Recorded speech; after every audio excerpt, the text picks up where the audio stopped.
Good day, everybody. It is the Warm, and now it is time for my epilogue of Raging Loop. Feels a bit odd saying that. This has been my longest running series thus far, and I gotta say, my initial impression of the game is very positive. It has been a roller coaster of a game. And overall, I just found myself really enjoying pretty much all of the game. I have been trying to think of my time spent throughout it, and I struggle to think of anything that I thought was really bad. And I can't really think of anything major. If there were anything, it'd probably be something nitpicky. But with the additional revelations from the isn't it just called Revelations mode?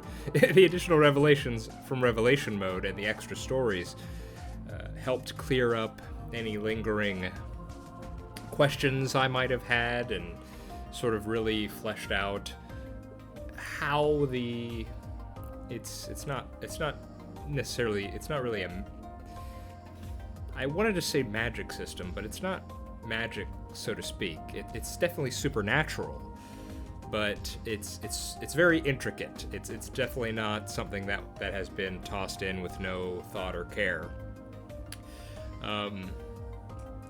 So that was just sort of my initial thought. I'm going to be doing I'm going to do a couple sections to this video here. First, I'm going to give my general thoughts about the story as a whole, and then I'm going to be going into more detail in the character tier list section. Within that one, I will be discussing, each of the characters, what I liked, what I disliked, and probably get to speak more about the particular actions they took in the story, all that sort of stuff. So this first section, the general story thoughts, I wanted to kind of zoom out a bit rather than get into the nitty-gritty and talk about one aspect I really enjoyed playing through this game was the idea that you're able to appreciate this story in two ways. Well, you can enjoy it in any number of ways, but I'm going to focus on two ways here. So first we have the werewolf game that's being played here. Now I had mentioned this several times throughout my playthrough. I knew about the Mafia and werewolf games, but I've not really played it much myself. So luckily I knew enough that I wasn't completely confused, but if you're someone who did play that game or found that the rules presented here particularly enthralling, this game was pretty great, at least it felt to me, in presenting that sort of thing. So trying to suss out who the killers are, that whole social deduction way to figure it out during the feasts. But it wasn't just a normal werewolf game. There was the added twist of the looping, which allowed you to, well, for one, it constrained you in a way, because you had to think of things differently than how you would normally in a werewolf-style game. So it was a werewolf game with a twist. You had to not only figure out who the bad guys were, you had to make sure Haruaki could get to the end. Now I say you have to make sure. You're going to get to the end eventually. It's just picking the different options. But when you're in the moment, it feels like you're trying to think alongside the main character and see, what are the reasons you're picking these different options.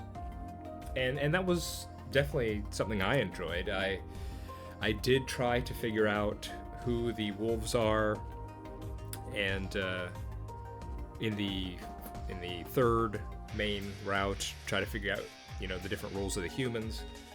And I can recall one of my favorite moments in this game was when I was able to catch Mochi as a wolf pretty early on, I feel. Now, I'm sure there's plenty of people that are able to figure out things much earlier than I did, or there were a ton of things I just didn't figure out. But for me personally, when I was able to put two and two together, it felt very satisfying. So on the whole, you have that going on, and then you have this other way to appreciate the game, which is the whole everything that's happening around the werewolf game. So we have the village itself. We have Kama Fujiyoshi and Yasumizu. What are the characters' role in the village? What are their personal histories? The history of the village, the history of the religion, the mythology. What are who's really behind the game? So much to think about and consider, and I can recall enjoying my time thinking about that just as much, if not more so, than the werewolf game. So, if you're not too much into the werewolf game, you have all this other stuff to ponder about, and if you're not that interested in the background, you can just focus on the game. And if you like both, bam, it's great. So this is definitely one of my I would rate this very highly, and I would definitely recommend it to people, whether they are a fan of the werewolf game or whether they read visual novels in general. So I definitely give this an A+. So I also want to talk about the extra story at the end, because I said I would. I didn't really speak of it much. I believe someone mentioned that this is getting into the particulars a little bit, but it won't be a huge segment here. So apparently Jinxes, which is what Mitsuji and her handler, I guess, were talking about in the last extra story there. Apparently that's something that's mentioned in their other game. And so that extra story there, as well as fleshing out kind of how these supernatural events are occurring, it's also tying into that sort of thing. So I'm sure if you've played their other game and you see that extra story, that's when it all clicks together, where you go, now I see, now I understand. Otherwise, it was just a whole lot of stuff thrown at me at once. But I still kind of enjoyed it. It was somewhat tantalizing to hear all those details and think about the possibilities for other stories. And I believe I said this at the end of that last extra story episode, but I do believe that game, what was it, Death, Love, Match Comedy, something like that? I don't think it has a Western release, so even if I did want to play it, I don't think there's a way for me to do that right now, so it'll pretty much just all the information I got is just sort of potential. I don't know, maybe their other VN isn't very good, I have no idea. But for now, all I can do is imagine what they could do with all this setup. And, hope for the best. The Revelations mode and extra stories both were fun for what they did. If there were definitely, at the end of the main story, I was left with a few different questions, and what's going to happen with Rikako, what's going to happen with Mako, and all that sort of stuff, and we did get most of that answered, which sometimes you may want to leave things vague, but I was perfectly okay with them giving everyone their little endings there, so I'm definitely satisfied with that. Revelations mode itself is definitely pretty interesting. There's another game V and I played quite a few years back. I won't mention it because I don't. Should I mention it? It's not really a spoiler. I'll just let it go.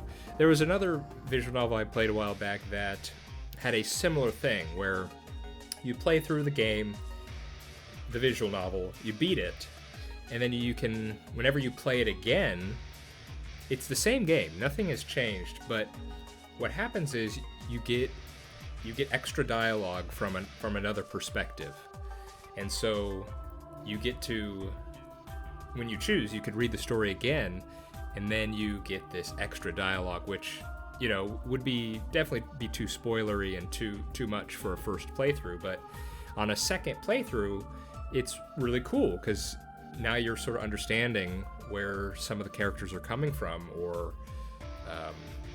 get a new angle on something that you only had one view of before. So I definitely appreciate that. That was great. I would probably, in an ideal world, I could imagine something where I finish Raging Loop and then I sort of come back to it, you know, a year later or something, and play it again all the way through, but with the Revelations mode, and sort of get the full context that way. But me personally, I'm usually not someone who replays story games. Not if, you know, I play other kinds of games, and multiplayer or strategy, and you know, those games are meant to be played over and over. But story visual novels, I tend not to play them over again, so I was okay with just sort of skipping through it. But I'm sure the experience would be much better if you were actually playing the full game again. But considering where I'm at right now, I just wasn't going to do that.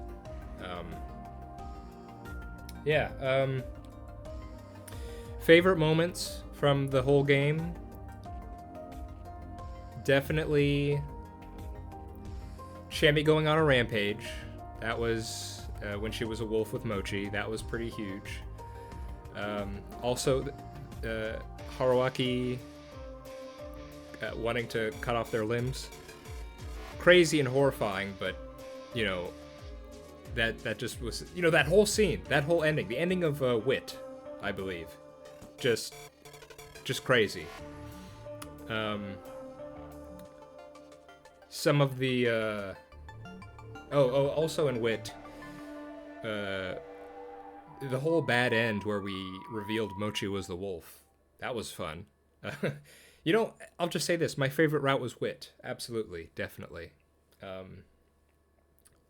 But then the reveal that Haruaki was going to be a wolf in the third route. Oh, so many good moments. So many good moments. If any of you have your favorite moment, I'd be curious to hear what it is, because I feel like you could just pick out almost anything. Let me just look, you know, while I'm here.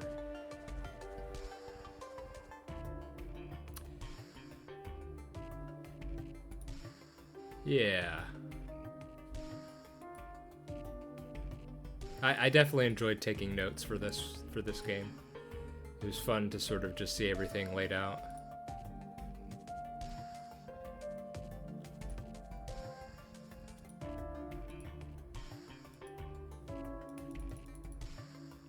And just the whole, I loved the idea of the mimetic entity, the idea of what gods are in this world. It's so, the possibilities are, they're endless, essentially. And so just getting teased about that throughout, you know, in the latter half of the game, it's just, or latter stages of the end is pretty cool.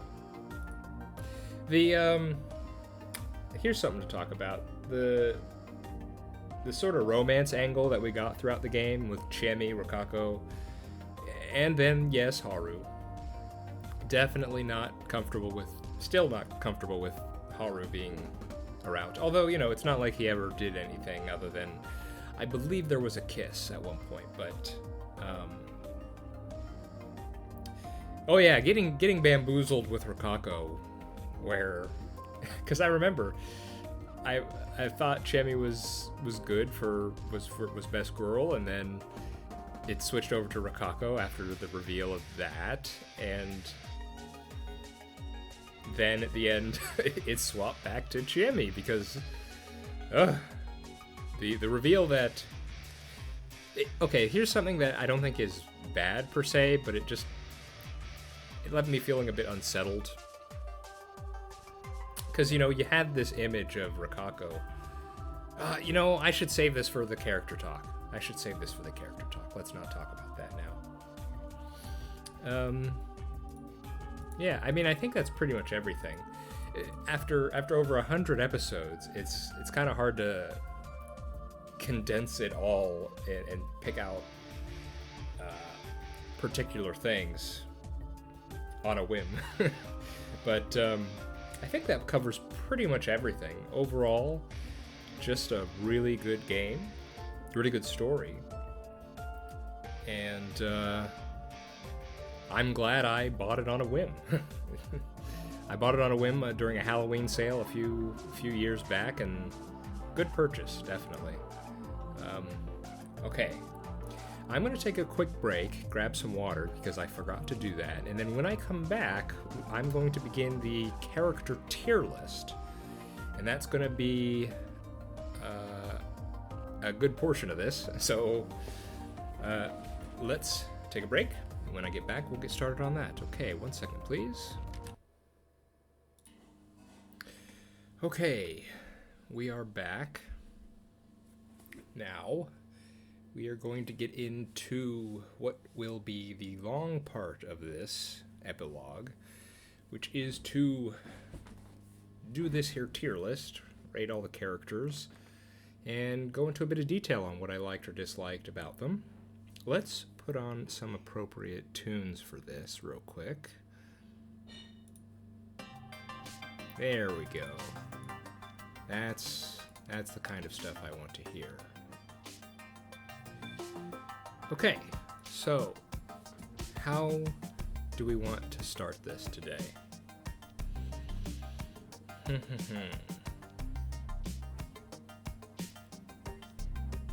So I should state that when I usually do tier lists, this tends to be more a simple sort of subjective thing for me.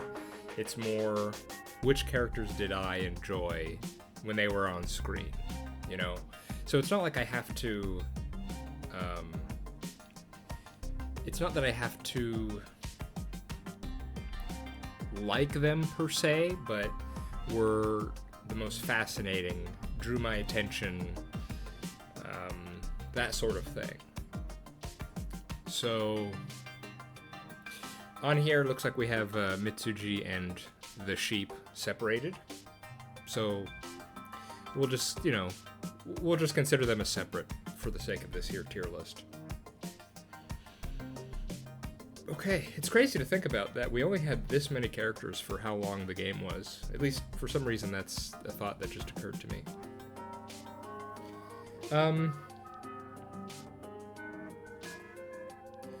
Let's talk about Rikako, since she's the one I wanted to talk about before. So, Rikako's kind of difficult, and this is what I was getting at near the end of the last section of this video here. Rikako, for the majority of the game, I really enjoyed. The one thing I didn't enjoy is how she talked, which was very slowly and with big, huge pauses that made it difficult to read. But other than that, her demeanor, the seeming sense of the duty she seemed to have, the way she cared about Mako, and her intelligence, the way she was able to find out a strategy to use Mako and then aid us during the feast. All these sort of things made me really enjoy her presence, and for a good portion of the game, she was best girl to me. The sad part, at least what was sad for me, was the reveal of her true character. It was that of the mastermind, and thus, it colored all of her previous actions, in a kind of negative light, because, now we know that everything she was doing, and it was all a bit of a facade. And so, going through the game again, definitely during Revelations mode, it was definitely made it difficult to see some of those scenes again. Especially, it's not just that she was the mastermind evil. It was the... It's brought up several times throughout the game, this idea that she has this sort of lustful aspect to her. And that definitely made a lot of the interactions, well, not cheaper, but it just left a bad vibe for me, definitely.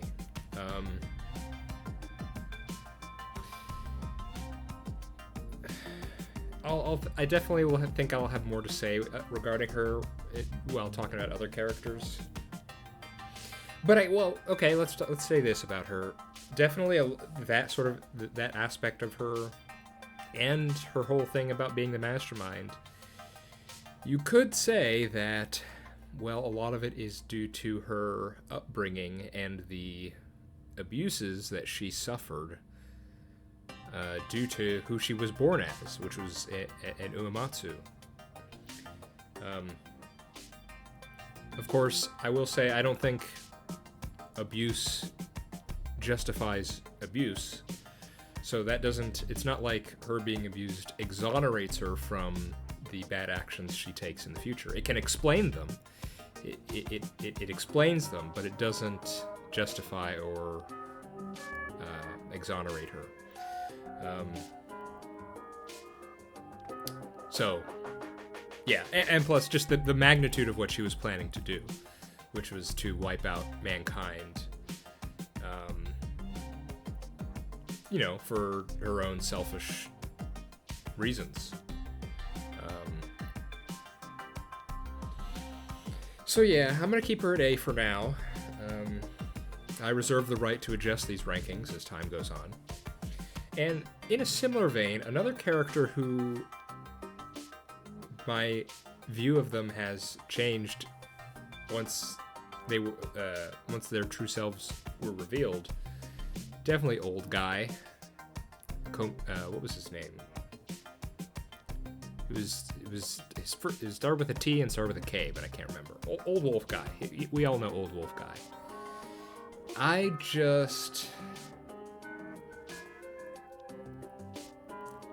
don't know. He was kind of slight comic relief, and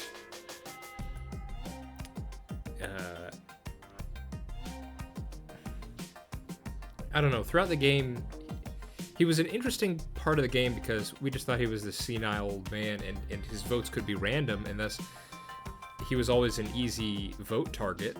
But then that raised a sort of ethical question of, is it right to, it makes pragmatic sense to deal with him first, but is it okay to just do that? So that was interesting. But then we get the reveal that he's actually this horrible serial killer who is plotting to murder everyone, everywhere, at all times. And so that just made it so unpleasant to whenever I saw him again. Just, I don't know. I didn't like to see him on screen. I'll say that much. So I'm gonna put him a bit lower starting out. Sheep. So again, this is just referring to the sheep character that we saw in the hints and during the feast moments, and it was pretty much comic relief because Haruaki would kind of mess with it. But unfortunately, I'm gonna rate Sheep a bit low. Well, you know what, B. I'll start B. Because Sheep was very helpful during the hint corners. It's just, those are technically non-canonical, right? So, hard to say. It definitely, a lot of what was interesting about Sheep is split off and gone to Mitsuji. So Mitsuji's definitely a much more interesting character for me than the Sheep avatar. So, let's do this. I think that'll work for now.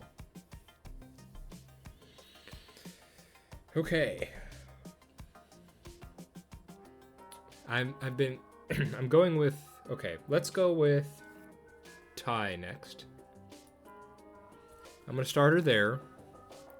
Although I'm feeling maybe a bit down here. The thing is, Tai, there was nothing ever really that interesting about her, and there was no kind of big reveal about her. She's an older member of Yasumizu who grew up here and is very devoted to the traditions, myths, and religion of the area.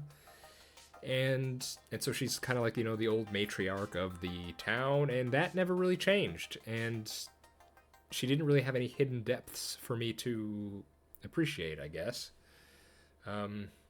She had her relationship. One was with Takumi, who,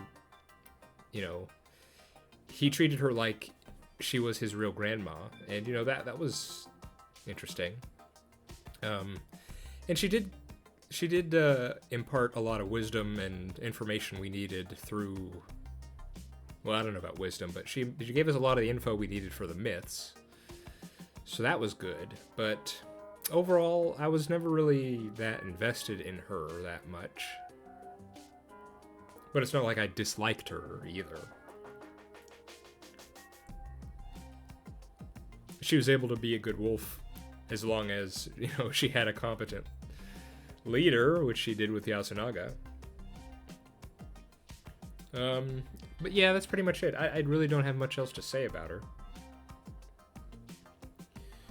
Who do I want to talk about next?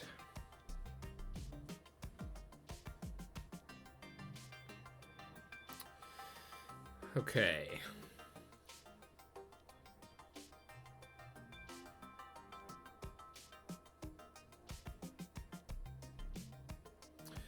Let's go with, we mentioned him. Let's go with Takumi. I liked Takumi throughout pretty much the whole game. He was a guy who really stuck up for what he believed in and who he believed in. And he wasn't afraid to take a stand.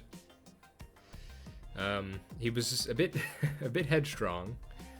And so, if things started to go south, he could start becoming a bit unreasonable. But that was only, due to his family and the people he cared about getting killed. So that's perfectly understandable. He could be, a great ally and a very bad enemy. Because once you get on his bad side, he's not gonna let up on you. He's gonna fight till the end. So yeah, I liked Takumi. He similarly, he wasn't that complicated of a person though, but I did enjoy seeing him. Because I got the sense of his character pretty early on, and that remained pretty consistent throughout. So I liked him. There was the one scene where he confronted Kinzo and they had their fighting match. What did I just say?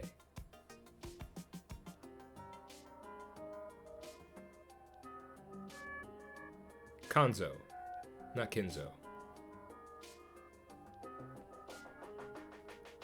Old Makishima. I got his name confused, I think, with a character from another visual novel, who is an older man. It's Kanzo, right? Kanzo Ji-chan? Something like that.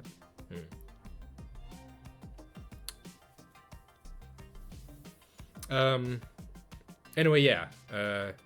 Definitely like Takumi throughout pretty much the whole game. But no, similar to Tai, however, not a lot of hidden depths. I guess there was his relationship with Kaori. But that was just a bit frustrating because they would always dance around it, but they just never got to talking about it ever. And that was a bit... It is what it is. Of course, it was this whole game, it was a crazy situation, so obviously they're not going to just... say, hey, Kaori, want to go on a date in the middle of a murder game? So that makes sense, but I wish there was at least some progress. I mean, we during the end and the sort of afterward, it showed that they were making progress, so that's fine.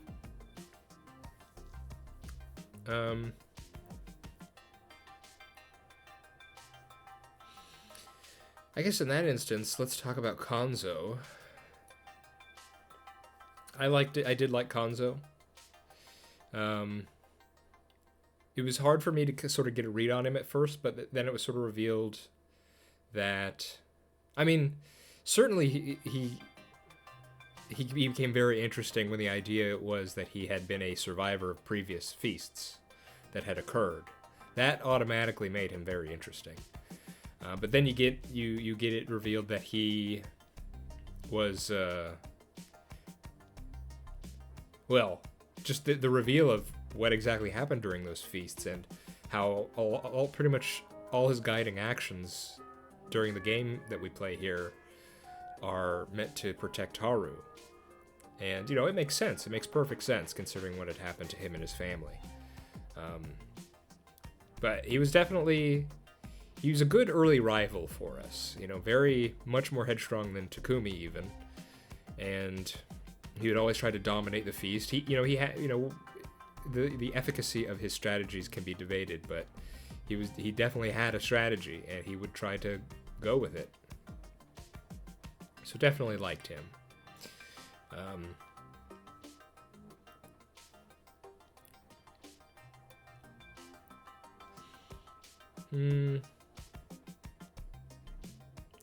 I'm gonna put Rokako up here. Let's do Haru next, then.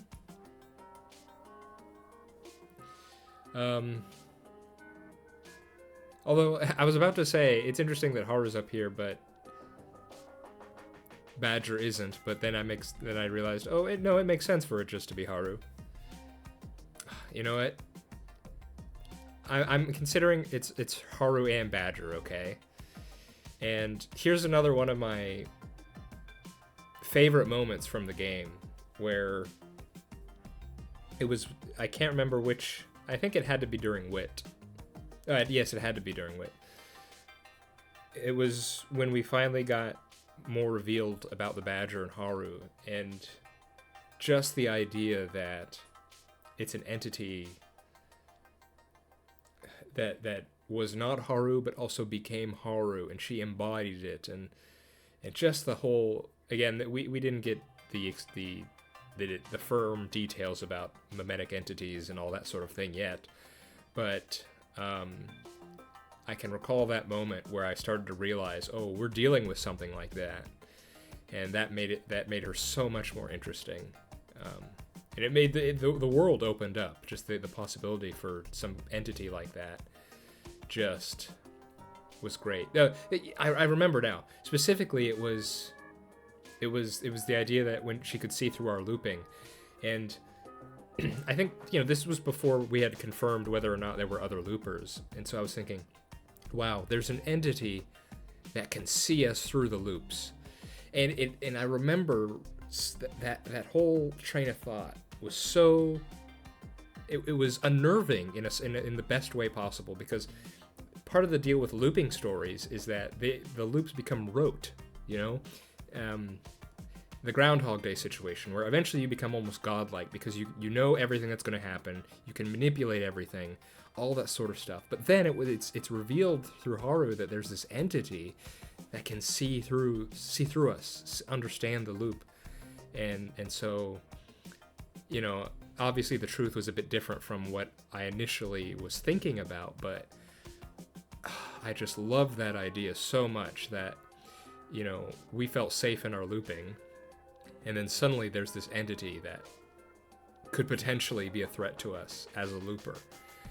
And of course, as I just said, it wasn't exactly like that, but it was still such a good concept, I felt, for the character. And I also loved the moment where Haruaki, at the end of Darkness, said that, oh yeah, it was just another personality, she just put it on because of the trauma and stuff like that. And then Mako started talking, or Mujina started talking through Mako, and then started talking through Haruaki, and it was just like, it was just, boy, don't you feel a fool now, Haruaki? Yeah, just try to explain it all without supernatural stuff, and that was great. Now, of course, Haru herself,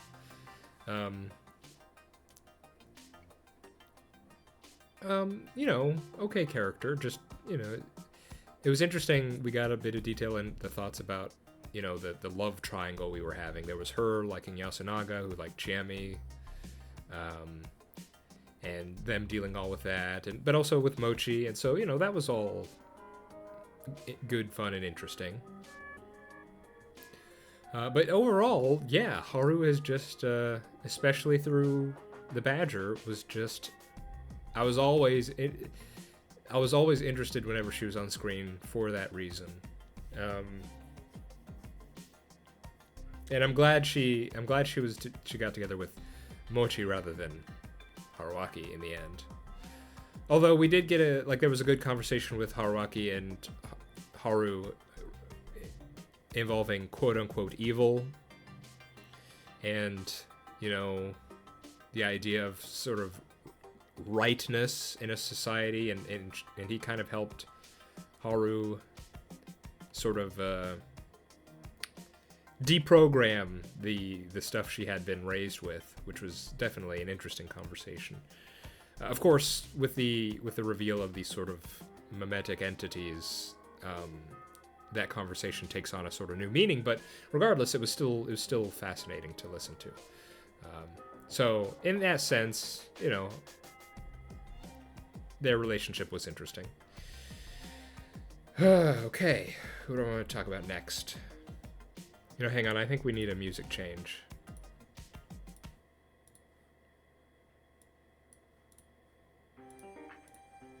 There we go. And let me get a drink of water. Talking a lot right now.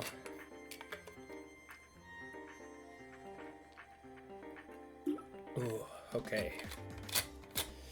Stay hydrated, everybody. Okay. Who do we want to talk about next?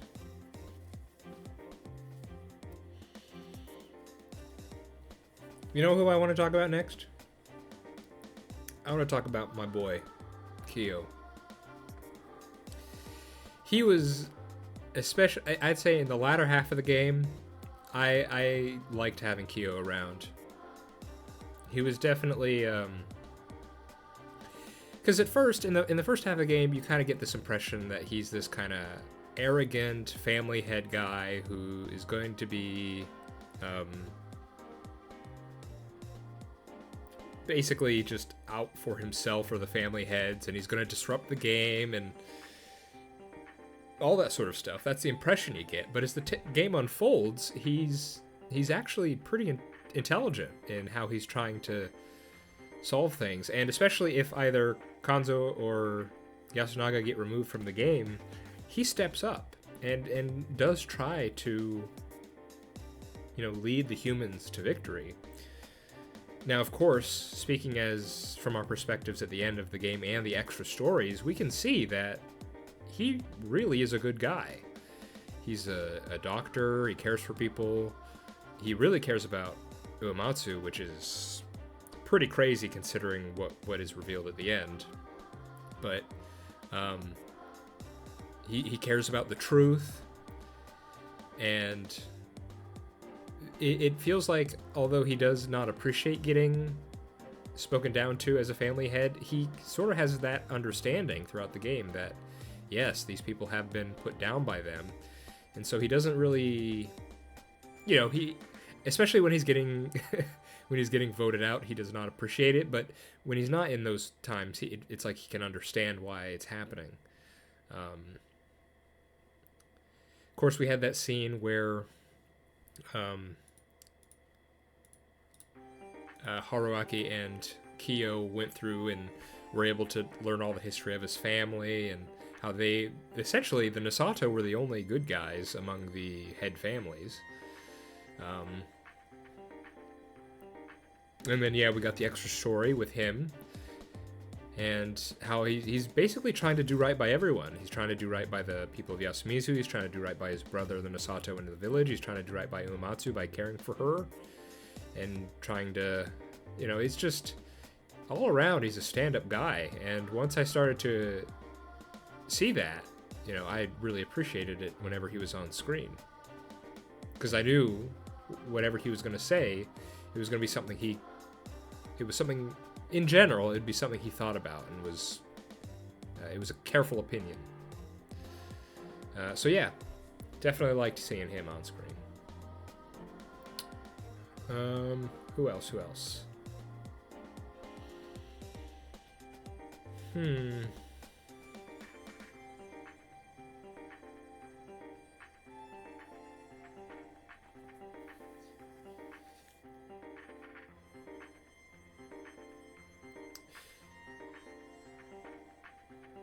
Let's talk about. Well, let's cover Kaori real quick. I'm a bit conflicted with Kaori. I don't know if she should be going in A or B. Let's talk about it, and then maybe that'll inform my choice. I mean, once you figure out her character, that's pretty much it. She had the thing going for her. She had the thing with Takumi. She liked him, but again, didn't really pursue it throughout the game. And then the other thing about her was her being a mother to her 2 sons and how she would do anything for them, including kill everyone.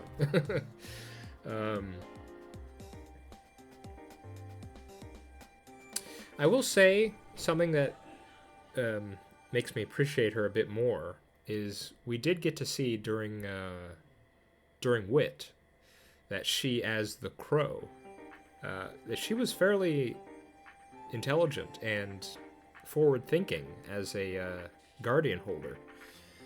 And so in that instance, I have an appreciation for her. The way she was trying to smuggle information to the humans. The way she was taking, just the fact that she was taking notes at all and trying to figure out in her own way who the killers were. Yeah. And then, of course, on the flip side, we got to see in Darkness just how twisted her love can become. That it can be used to even justify killing her kids.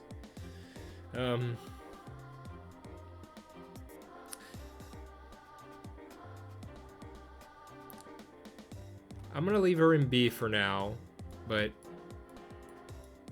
it feels like she's kind of between A and B for me, but I'm going to leave her here for now.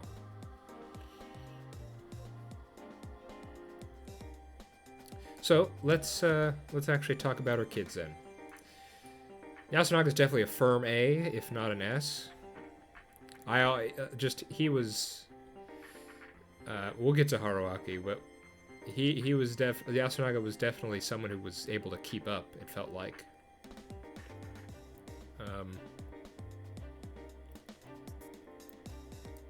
You definitely wanted Yasunaga on your team, whichever team it was. And the way, we got a hint of it, but it was definitely seen in Revelations mode how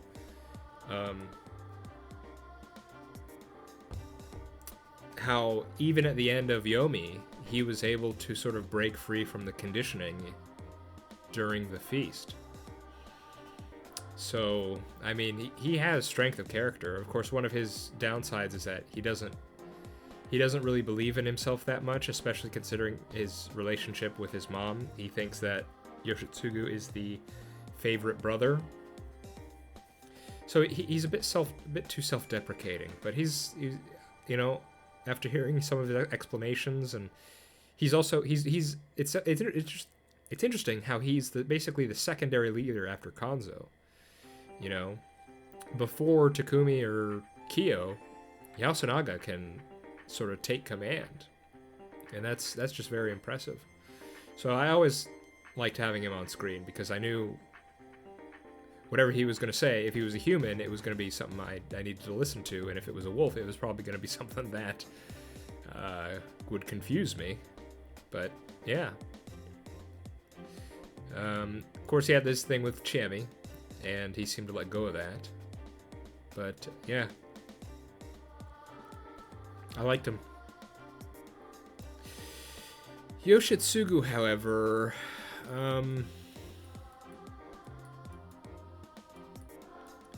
he's definitely between B and C. Let's go with B for now.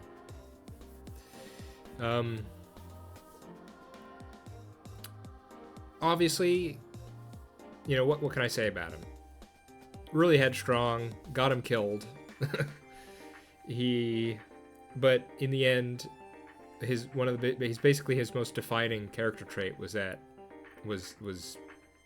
he loved his mom. Now, what I didn't appreciate for sure was how he presented himself, and just the idea that, yeah, he loved his mom, and yet he would swear at her and act condescending toward her. And yes, we know, I get it, it's a persona of his, but even so, I didn't appreciate that. And like both his mom and brother said, he kind of just needed some growing up to do. Of course, you know, that's not to say it wouldn't be difficult. You know, a single mother household, it's going to be difficult growing up in that sort of situation. Not that it's impossible. I mean, we see how Yasunaga turned out, but so I mean, I can understand why he turned out the way he did. And you know, I mean, it wasn't just to his mother. He was loyal to the people he cared about. So Takumi too, he had a good relationship with. You know, and that's part of why he was so hostile to the family heads. So I think I liked seeing Kaori more than him, so I'm gonna put him on C for now.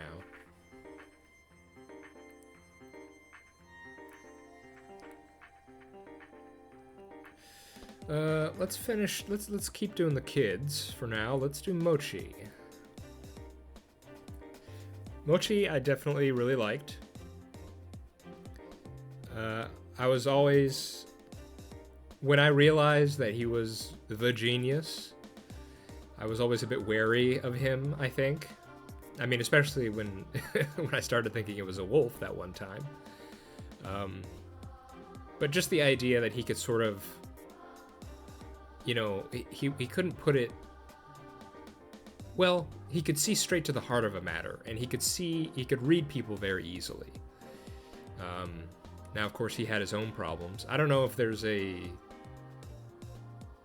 know, I'm not a psychologist, so I'm not sure if I could suggest if he had a sort of condition, or if he did, what that condition would be. He was certainly just very eccentric. And it was so interesting. Definitely one of the interesting aspects of his character is that he was so good at reading other people, and yet the one person he was not good at reading was himself. So after everything's over, we now know that Mochi had a crush on Haru, and yet he was never able to understand that. Now, let's not be too harsh about him, about that on him, because, you know, kids are not kids. They don't know much about themselves anyway. So it does make sense that, well, you know, these kids, they've not self-examined themselves. So it makes sense that they're not immediately aware of what they're feeling. They sort of act on it rather than speak about it or think about it. But Mochi took it to a certain extreme, I feel. But of course, his attitude could be a huge hindrance as well as a help during the feast, because you never know what he was going to do. And he used that during his time as a wolf to confuse us, because you couldn't tell if it was just him being eccentric or if he was being a wolf, you know? So, and of course, he has a future as the priest of the Badger, so he's got that going for him. Yeah. Let's talk about the journalists next. I think they're both going to go up to A.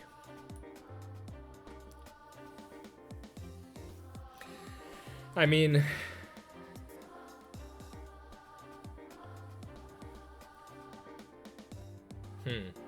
let me think about this for a second.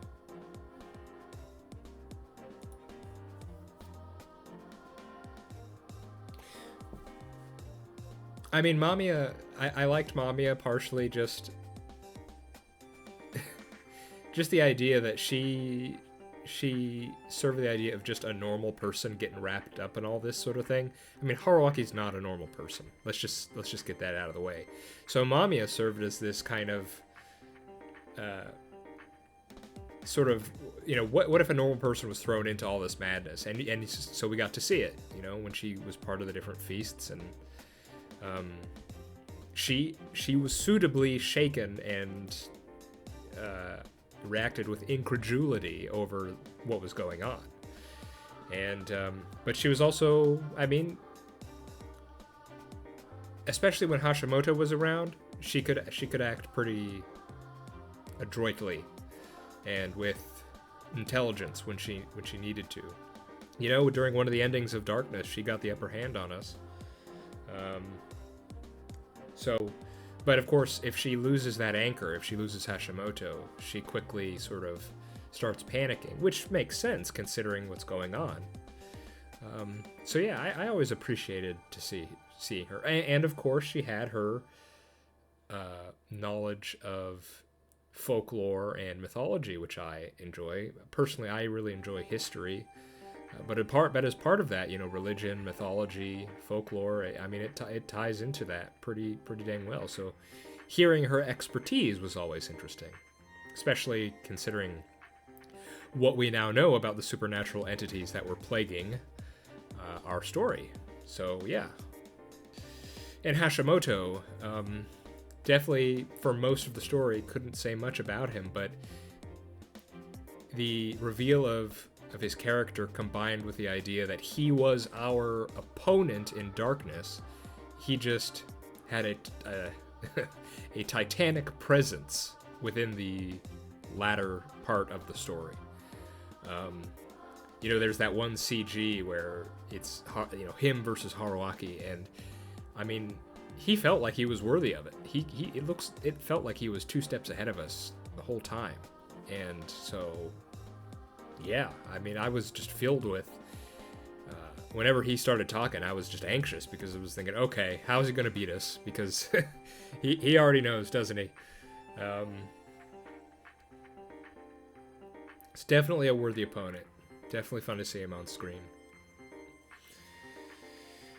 Okay, we're getting close to the end here now.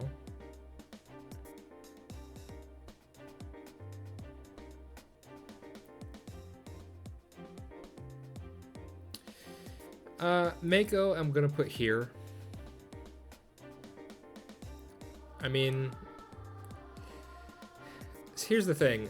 The sort of revelations about who or what she is in sort of the wider scope of the story, where we're dealing with these supernatural entities and abilities, that's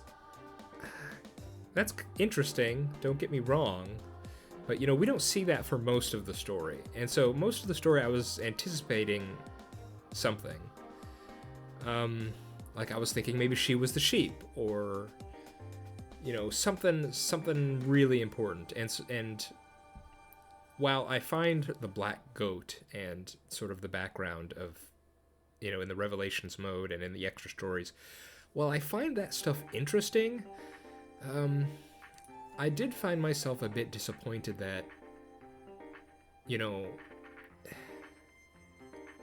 I feel like she plays a much more important part in their other story.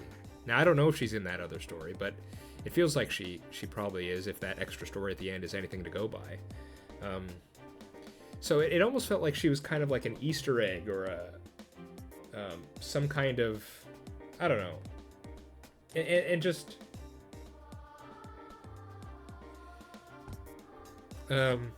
yeah. So I guess I was a bit disappointed in that. But again, it's not like I disliked her or anything. she had some funny moments. And I liked her when she was used in the strategy by Rokako.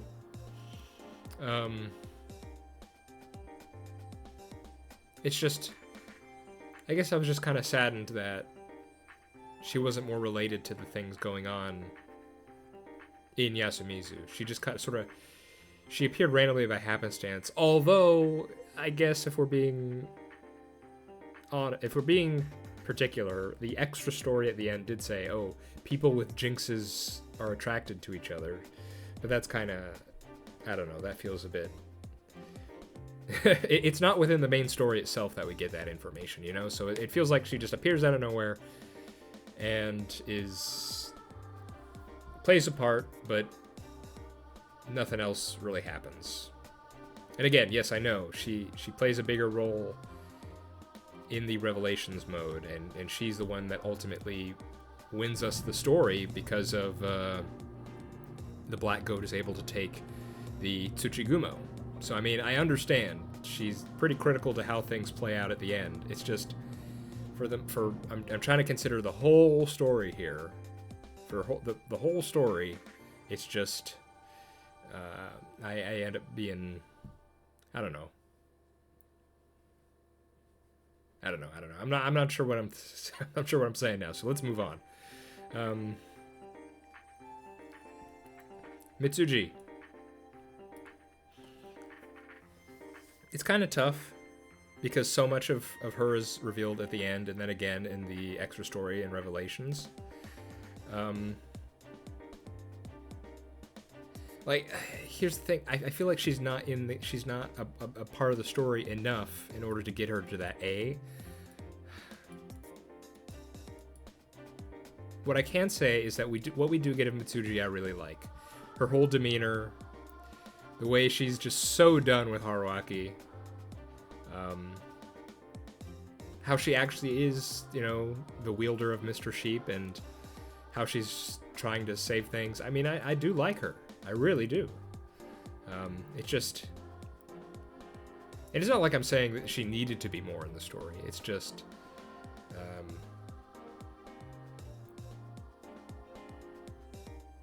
I mean, I hope she's, like, I hope that Meiko and Mitsuji play a big part in the other game they made. Now that we have that sort of wider background. And just how easy it was for Haruaki to get on her nerves all the time. It was just... it was fun. It was a funny dynamic. Yeah, I think that's... I'll leave it at that for now. All right. I can't hold this off any longer. We gotta talk about these two, huh?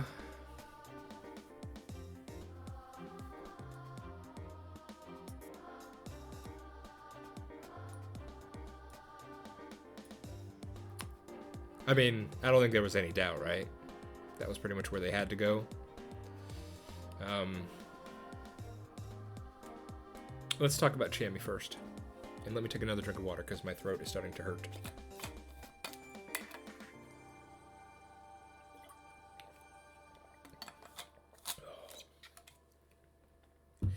Okay, Chiemi was definitely great throughout pretty much the whole story. She was best girl throughout Yomi. She horrified me in wit. She confused and intrigued me from her actions in darkness. And then just her revealed as another looper, and the trials and tribulations that all that implied. And yet her still being broken. All of it was just great. You know, the recontextualization of her previous actions.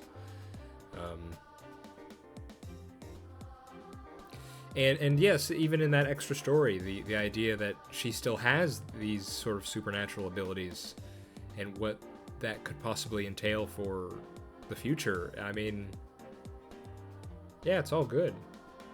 Um,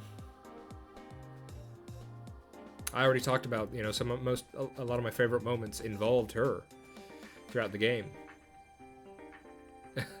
it's you know, having talked about the you know, of everything else, I think that's pretty much it.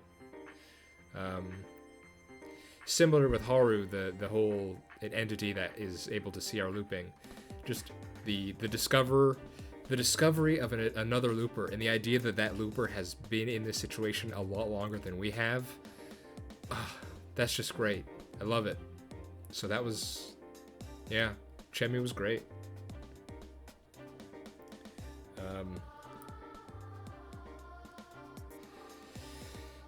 So let's talk about the big man, the main character, the scam artist, the author, the one and only Haruaki Fusaishi. And even now, after all this, it's kind of hard for me to get a grasp on this guy. At first, I thought he was just kind of a normal guy. And yet, you know, he's somewhat of a normal guy, and yet he's sort of able to adapt pretty quickly to the looping and to the whole werewolf situation. Then, in Wit, you start to see his thoughts are pretty twisted. Especially with regard to Chemi. Like, I remember one of the first red flags for me was when we came back for Wit, and then he sees Chemi, and then he instantly says, "Oh, well, that was a different timeline, so no need to think about that anymore." I mean, if I had, you know, essentially fallen in love, you know, whether that was caused by the situation or not, I don't know if I'd just be able to throw that away after one loop. And yet he's able to do that and sort of stay calm and collected. Now, he's not calm and collected all the time. He's not a robot or something like that. We see him get freaked out and that sort of stuff. But then things get odd when he starts talking about how he needs other people's... Well, how would I describe it? Morality or standards? You know, otherwise he wouldn't have anything to ground himself. And so... I mean, he's interesting, but it's just odd too. I have trouble getting a handle on him. But of course, he is very intelligent. He's able to work things out and make his way through the craziness of the game, figure out who the wolves are. And what we get from the Revelations mode is that he was even much more aware of the situation than what was first presented in a first playthrough. You know, that this is all a human situation. I mean, they're supernatural entities, but it's basically a man-made situation, and he's aware of who the wolves are fairly quickly. And I mean, he's a bit of a playboy. If he wants to get with someone, he can pretty much just do it. He knows the right words to say to woo them, so to speak.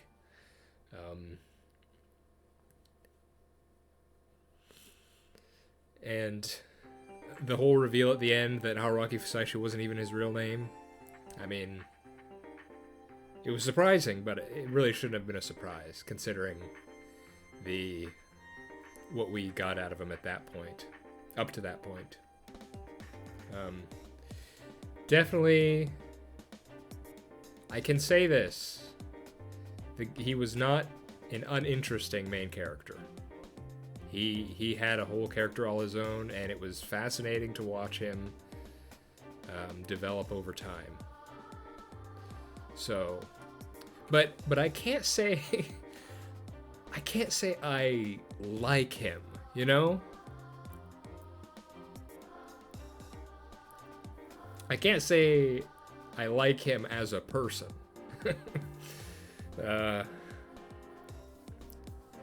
And I mean, he stole Mitsuji's pudding, you know, the sesame seed pudding or whatever it was.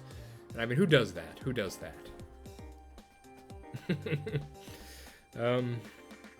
Oh yeah, and the idea, we got the idea in the extra story how he could essentially, due to his ability to rationalize supernatural phenomena, that he may have the ability to, what was it, rewrite reality. So, and let me see if I can get this straight. He could rewrite reality because he could rationalize these crazy supernatural subjects and mimetic entities and jinxes that would make they are able to exist because they are isolated from humanity, and yet because he can rationalize them, he would be able to force that onto the rest of society or something like that. I think is how that conversation went. I don't know. And so he may have a jinx himself, I guess. I don't know. That was extra story stuff. And I mean, he wins. He wins at the end in possibly the best way possible. You know, evil serial killer dead. Everyone else survives. Evil old god is dispelled. And he gets the girl, and everyone lives happily ever after, pretty much. He accomplishes his objective. Then he goes back home and goes back to being an author. So it's just... and he could be funny with his interactions, too, you know? So overall, yeah, I think that sums it up pretty well. So, do I want to make any last-minute changes here?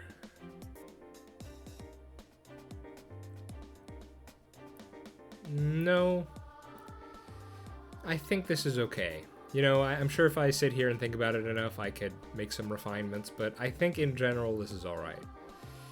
Again, this is a reflection of when these characters were on screen, how invested or how fascinated I was to see them, you know? So I think that sums it up pretty well. Okay. So, I think that takes care of pretty much everything I wanted to talk about. I gave my general impressions of the story, and then I went through the story in a bit more detail through talking about these characters here. I think that's pretty much it. Yep.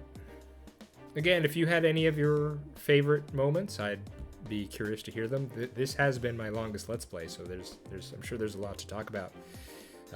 I'll definitely be responsive in the comments if you do.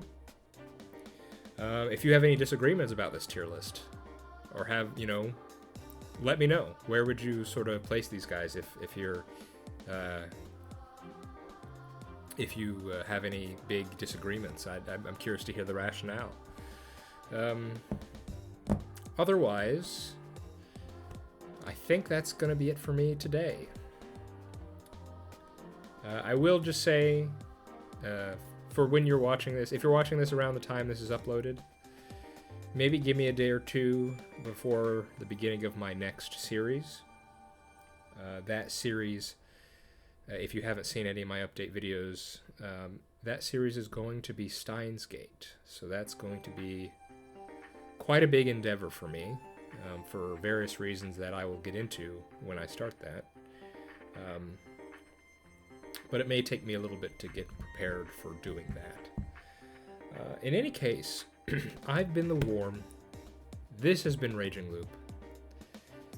I hope you're all doing alright, and I hope to see you for my next one. Alrighty, see you then.